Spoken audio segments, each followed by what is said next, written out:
Mu kanyomero kaffe ak'ebyemizannyo olunaku olwaleero ettiimu y'eggwanga eya Cranes etandise okutendekebwa olutendekebwa Sinziggu ng'egenda kwambalagana ne ginne waayo eya Zimbabwe wamu ne Botswana mu kikopo ky'okusunsulwamu nga yeetaaga buwanguzi bwonna okubeera nga egenda kwetaba mu African Cup of Nations.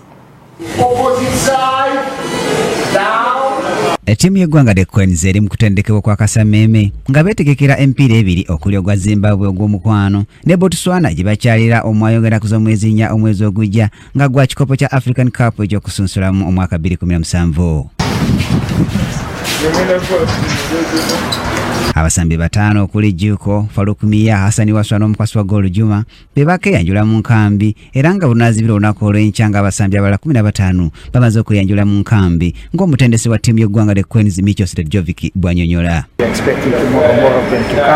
So that by Saturday we are expecting to have 15 players available.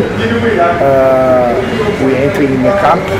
Saturday and Sunday we shall work, Kevin close. Michera ategeezezza nga musayi muto Melvin Lorenzi bwe watabeewo enkyukakyuka yonna wakutuuka mu ggwanga naye yeegatte mu kutendekebwa. German Bundesliga has finished. He's landing today and coming 1:30 and on tomorrow training sessions in front of us we expect to have him around. Cranes eri mu kibinja dda ekikulembeddwa Burkina Faso, Uganda eri mu kyakubiri nga ttiimu zombi zirina obubonero 7 wabula Burkina Faso eri ku ntikko olw'amaliri ge yajja ku Cranes Namboole.